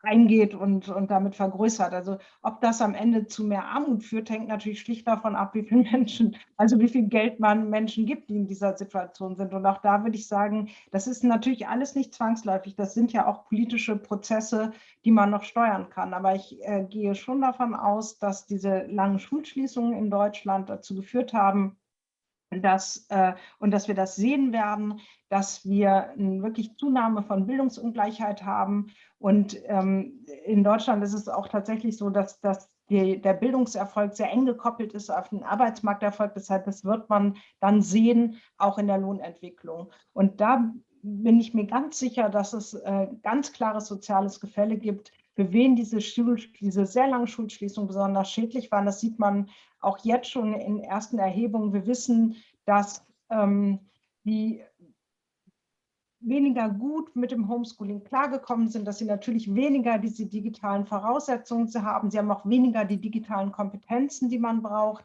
Sie haben weniger Unterstützung beim Lernen. Und wir wissen auch aus Studien, dass zum Beispiel, auch wenn man sich die Schultypen anguckt, wir haben ja dieses dreigliedrige Schulsystem für die Gymnasien, für diejenigen, die später mal studieren sollen, und dann andere Schultypen, Hauptschule und Realschule, für die, die eher eine berufliche Ausbildung machen sollen. Und wir wissen zum Beispiel auch, dass digitale Instrumente und Unterstützungsinstrumente viel häufiger an Gymnasien überhaupt eingesetzt werden. Das heißt, wir haben hier wirklich eine Ungleichheit schon in der Schule. Und bisher ist auch nicht so ganz klar, wie das nachgeholt werden soll. Zusätzlich haben jetzt gerade kürzlich in Deutschland auch wirklich Kinder- und Jugendärzte auch Alarm geschlagen, auch wegen Belastung zum Beispiel einfach durch Gewalt in den Familien. Das muss man auch sehen. Also es ist schon eine sehr belastete Generation. Die Kinder hat es schon sehr hart getroffen. Und dann haben wir aber auch das Problem, dass wir eine ganze Generation von Jugendlichen haben, die jetzt nicht in Ausbildung kommen, nicht in eine berufliche Ausbildung kommen, oder nicht eine ganze Generation, aber da gibt es ziemliche Einbrüche, weil die Unternehmen natürlich sagen, naja, ich weiß gar nicht, wie entwickelt sich das alles, und dann stelle ich erstmal keine Auszubildenden ein. Also bevor ich Leute entlasse, dann bilde ich eben erstmal nicht aus. Und tatsächlich waren von den Schulschließungen natürlich auch Leute in der beruflichen Ausbildung betroffen. Und da stellt sich schon die Frage, was ist mit denen? Kriegen die dann keine Ausbildung? Wir haben eine relativ hohe Quote in Deutschland von ungefähr 13 oder 14% von Leuten, die keine berufliche Ausbildung haben. Und die haben ein sehr, sehr hohes Risiko, arbeitslos zu werden oder zumindest prekär beschäftigt zu sein. Und dass diese Gruppe wächst und dass die natürlich auch ein höheres Armutsrisiko haben, das sehe ich schon, wenn wir nichts dagegen tun. Also man kann natürlich auch noch jetzt was für diese Gruppe tun, aber das ist ganz zentral und auch läuft so ein bisschen unter dem Radar in der politischen Debatte. Das ist mein Gefühl, dabei sind die Zahlen alarmierend, was den Rückgang der Ausbildungsplätze angeht. Alors justement, la politique, parlons-en. Ça va être très intéressant de voir les effets politiques de la crise économique et sociale. Alors, Frau Kohlrausch, vous avez dans une de vos études, et vous servez d'un panel très représentatif de 6000 personnes, vous avez révélé que ceux qui, dans la crise du Covid, perdaient des revenus étaient aussi significativement plus réceptifs pour des discours extrêmes politiques, et notamment de l'extrême droite. Est-ce que le coronavirus est en train de former l'extrême droite de demain? et merci de nous en dire plus sur cette étude. Also tatsächlich haben wir erstmal nur gefragt, so Verschwörungsmythen, die in Deutschland um sich gegriffen haben. Also diese Idee, dass das Coronavirus so in die Welt gesetzt worden ist oder zumindest instrumentalisiert worden ist von Eliten, um eben die Geschicke der Welt zu steuern, also die Macht an sich zu reißen. Oder solche Sachen haben wir abgefragt. Und da sieht man schon, dass Menschen, die Einkommenseinbußen erlitten haben in der Krise, dass die eher bereit sind, solchen Aussagen zuzustimmen. Oder auch, ich glaube gar nicht, dass das Virus so gefährlich ist, wie immer behauptet wird und so weiter und so weiter. Und wir wissen aus anderen Untersuchungen, die aber nicht wir gemacht haben, dass es schon sehr große Überschneidungen gibt zwischen Menschen, die bereit sind, diesen Verschwörungsmythen in der Krise zu glauben, und Rechtspopulisten. Und wir wissen auch aus Untersuchungen, die wir schon vorher gemacht haben, dass Abstiegsängste, und zwar unabhängig davon, wie es den Menschen real geht, aber einfach die Sorge, es geht irgendwie bergab, oder auch dieses Gefühl, nicht gestalten zu können, ausgeliefert zu sein, Weltgeschicken, dass die auch zusammenhängen mit rechtspopulistischen Einstellungen. Und wenn man das alles zusammendenkt, dann sehe ich schon die Gefahr, dass diese Krise auch dazu führen kann, dass der Rechtspopulismus noch stärker erstarkt. Also einerseits, wenn wir wirklich auch noch mal mehr Verlierer haben der Krise, wirklich soziale Verlierer, wenn wir aber auch dieses Vertrauen in politische Institutionen beschädigen durch die Art, wie die Krise gemanagt wird, dann ist meine Sorge schon, dass es auch Rechtspopulismus Aufschwung geben kann. Wir haben ja jetzt auch die Bundestagswahlen relativ nah vor der Tür bei uns. Das wird man dann sehen. Aber unabhängig davon, wie so die kurzfristigen Stimmungsbarometer auch sind, hat es eben auch langfristige Auswirkungen auf das Vertrauen in demokratische Institutionen und auf das Vertrauen in die Idee von Demokratie. Und ich sehe da wirklich eine Gefahr, die schon vorher da war, aber die beschleunigt werden kann durch die Krise, dass da einfach wirklich Fundament verloren geht, auf die dann wirklich auch Rechtspopulisten aufsetzen können, die sich ja auch in Deutschland mit einer starken Partei wirklich etabliert haben im Parteiensystem. Madame Brunner, là, évidemment, vous quittez votre rôle d'experte sur les inégalités, mais est-ce que vous pensez que Marine Le Pen va être la profiteuse de ce virus? L'Observatoire des inégalités, il a été créé après 2002. Alors, pas par moi, hein, moi j'y étais pas, mais par Louis Morin et Patrick Savidan, qui faisaient le constat que les inégalités augmentaient dans notre pays et que c'était pas pris en charge par les partis de cette question, n'était pas prise en charge suffisamment par les partis de gauche. Il y avait une hypocrisie grandissante entre des valeurs d'égalité largement partagées dans la société et défendue sur le papier par les partis progressistes, mais que la compréhension des catégories populaires et de l'augmentation des inégalités. Excusez-moi, je fais juste une parenthèse pour expliquer à ceux qui ne sauraient pas. Donc, vous êtes en train de nous dire que l'Observatoire des inégalités a été fondé en réaction au fait que Jean-Marie Le Pen a été au second tour de l'élection présidentielle en 2002. Hein. Voilà, le père de Marine Le Pen. Voilà pourquoi je réagis en me rappelant de cette histoire qui, pour nous, est toujours complètement d'actualité, c'est-à-dire que notre travail, qui consiste à mettre au jour les inégalités grandissantes, a alerté peut-être sur la situation des jeunes les plus en difficulté, des catégories populaires. Eh bien, on le fait parce qu'on considère, entre autres, que c'est insuffisamment pris en charge par les gouvernants et par les partis politiques, et en particulier par ceux qui se réclament de plus d'égalité. Et là, il y a un gros danger, qui se joue en effet aussi sur le plan démocratique. Donc, selon vous, cette crise est nettement en faveur, est un facteur structurel en faveur de Marine Le Pen pour 2022. Alors, j'aimerais bien donner un petit mot un peu plus optimiste. Il me semble qu'elle ouvre aussi des champs d'intervention politique et sociale. Et il y a des choses à faire, voilà, dont on s'aperçoit qu'elles sont à notre portée. Il y a aussi un retournement, il me semble, peut-être à l'échelle mondiale. Alors là, je dépasse un petit peu peut-être ce que diraient mes collègues de l'Observatoire des inégalités, mais il me semble qu'il y a un retour des politiques keynésiennes. On le voit aussi aux États-Unis, etc. Alors peut-être qu'il y a une chance à saisir là, de défendre des politiques sociales plus ambitieuses, plus justes. Voilà. Mais malgré tout, vous venez de le dire, et ça c'est une question que j'adresse à vous deux, puisque les deux pays entrent en campagne électorale. Les élections allemandes sont plus proches, mais on peut dire que la campagne est ouverte pour les deux pays. Malgré tout, la politique sociale, pour l'instant, est assez absente du débat dans les deux pays, alors qu'il y a ce phénomène très violent qui les touche tous les deux. Comment ça s'explique selon vous, Frau Kohlrausch?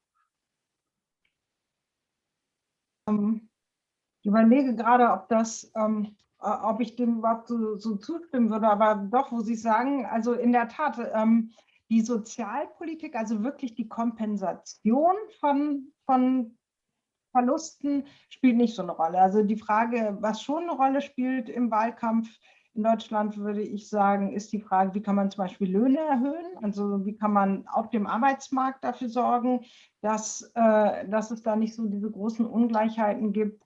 Aber die Sozialpolitik tatsächlich ist nicht so zentral oder steht da nicht so im Vordergrund. Ich kann es mir nicht wirklich, also ich glaube, es ist einfach so, dass diese Krise einfach als Krise nach wie vor, auch als Gesundheitskrise, als Krise, die konkret gemanagt werden muss, also in der Menschen geimpft werden müssen, in der Schulen geöffnet werden müssen, all diese Dinge nach wie vor so präsent ist, dass überhaupt die Frage, wie wollen wir denn diese Gesellschaft gestalten? Also was haben wir eigentlich aus dieser Krise jetzt gelernt, vielleicht auch über Schwächen der Gesellschaft? Und wie wollen wir nicht nur eben diese Krise bewältigen, sondern auch Transformationsprozesse, die ja noch vor uns stehen. Ja, also wir haben Digitalisierung, wir haben Klimawandel und sozial-ökologischen Wandel. Und generell finde ich, dass die Frage nach, ich sag mal, ganz groß Gesellschaftsbildern unterschiedlichen gar nicht so präsent ist und rauszuhören ist im Wahlkampf.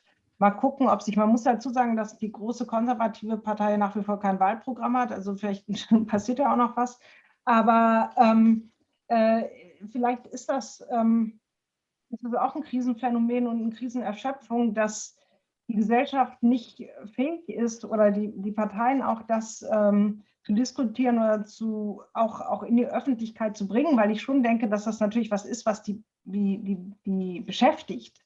Aber es dringt in der Tat, es ist nicht so, dass das die öffentliche Debatte dominiert, das würde ich schon auch sagen.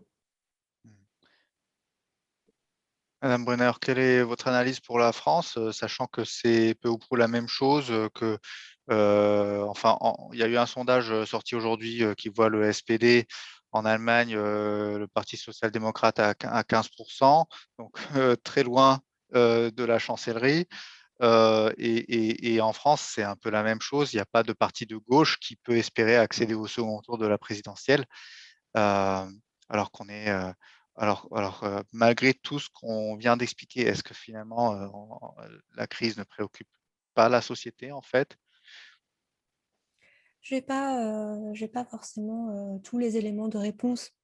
Pour être honnête, ce sont des questions qu'on se pose au sein de notre équipe et qu'on se pose sans être certain des réponses à y apporter.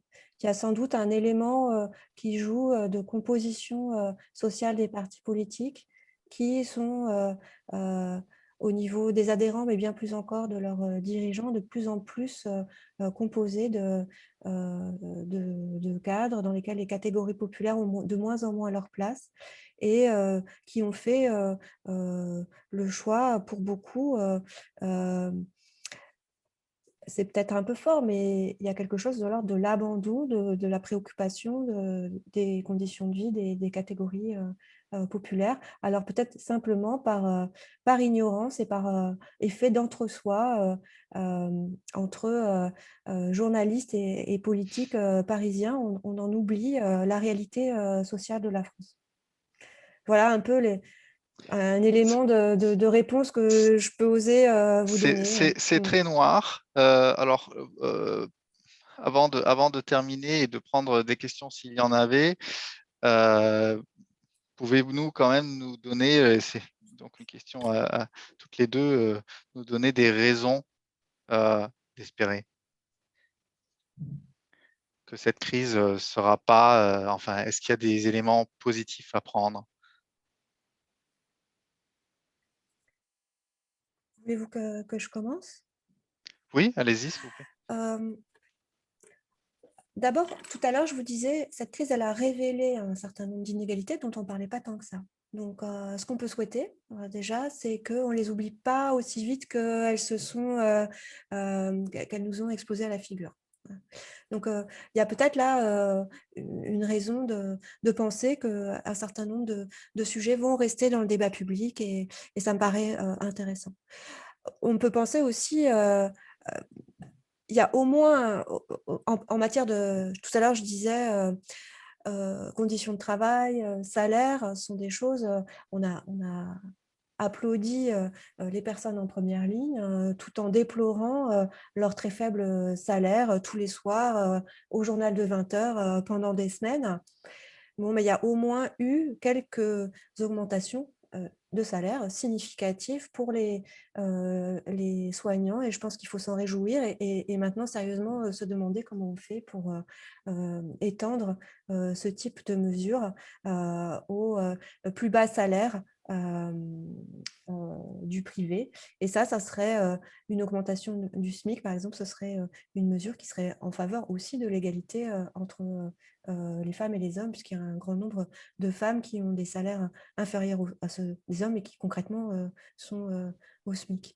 Et puis, ce qu'a révélé cette crise, c'est que aussi on pouvait dépenser beaucoup d'argent public quand on estime, quand le pouvoir politique estime que c'est nécessaire. À mon sens, il l'a fait grandement à bon escient dans les derniers mois. Eh bien, il peut, ça ouvre la possibilité de défendre une politique sociale plus ambitieuse qui, si elle est bien dosée, aurait un coût presque minime par rapport à ce qu'on vient de décider de dépenser pour les salariés protégés par leur CDI en particulier et pour les chefs d'entreprise. Sans que vous contestiez ces mesures de ce que je comprends. Et maintenant, il faut se demander comment on va les payer. Et ce que je conteste peut-être, c'est le discours qui consiste à dire on n'augmentera pas les impôts.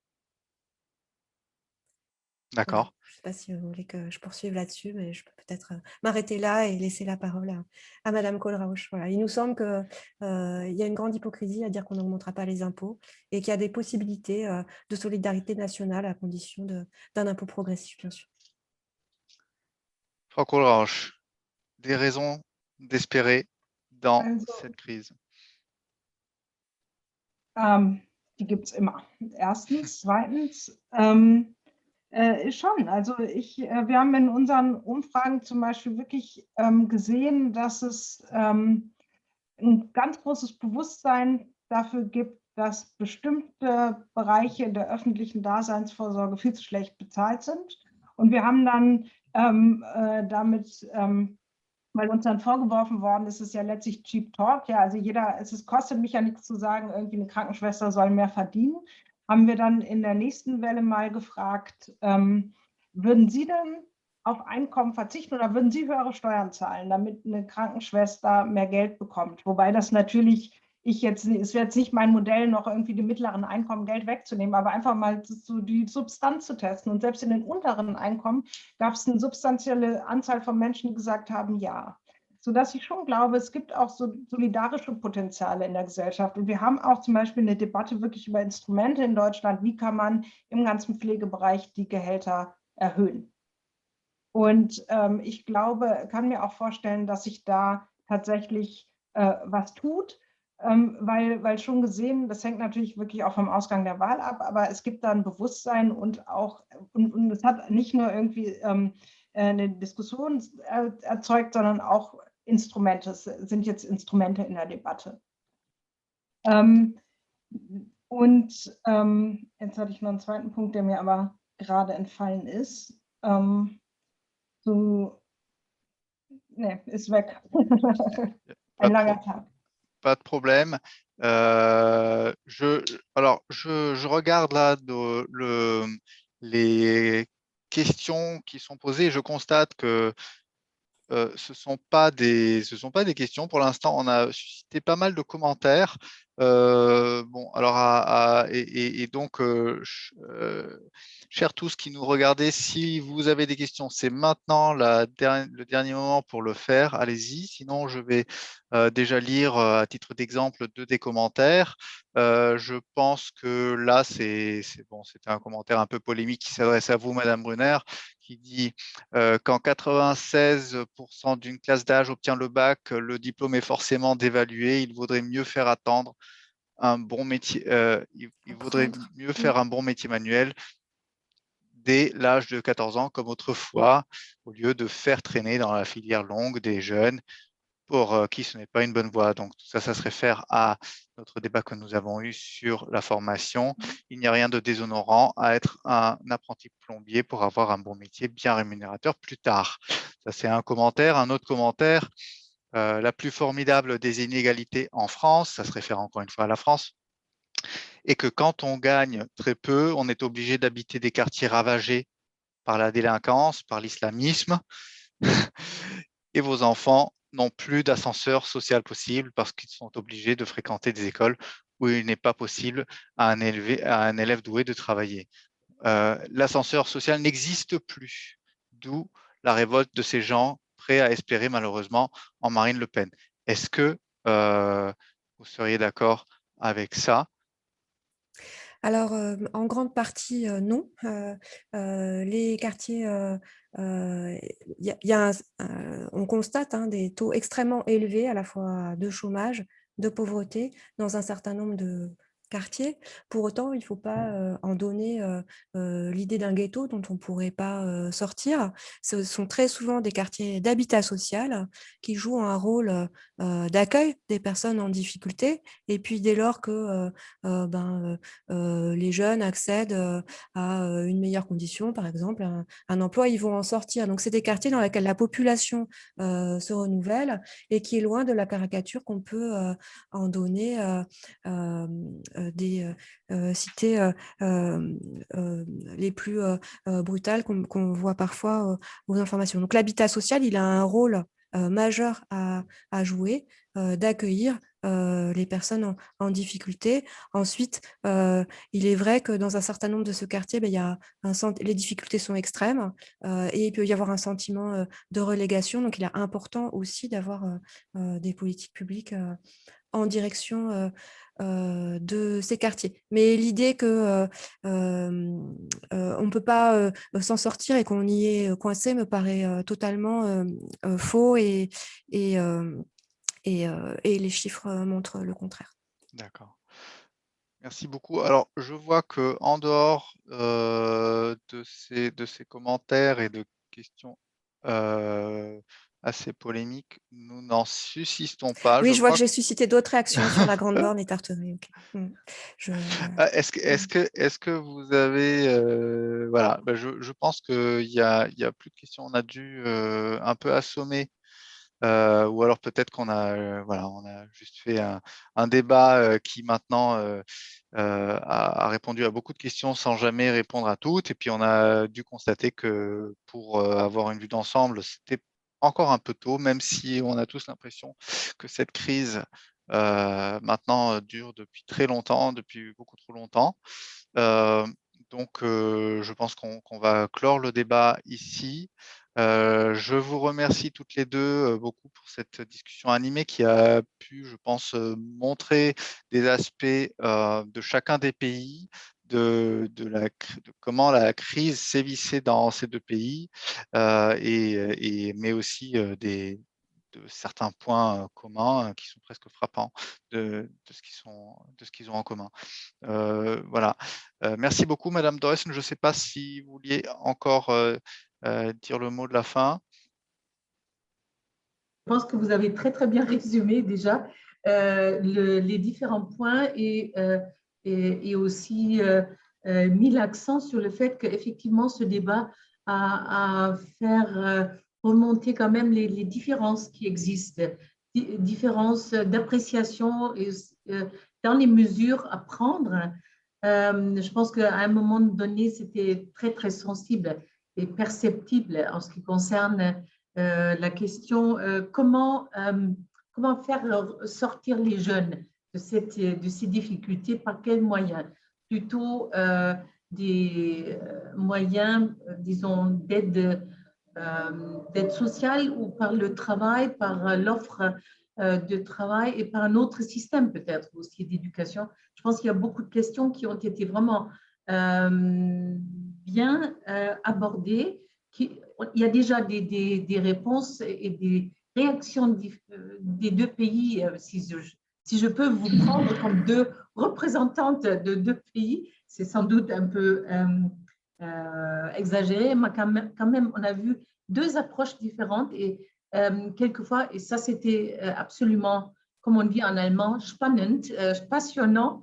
Et je dois vraiment remercier déjà les deux intervenantes de la précision des réponses. Je pense qu'on voit aussi que dans les questions compliquées et toutes les questions qui touchent au secteur des questions sociales sont des questions extrêmement compliquées où il n'y a pas de concept facile à développer. Et vous avez très, très bien montré les instruments dans les deux pays, avec quelle logique ils ont été mis en place.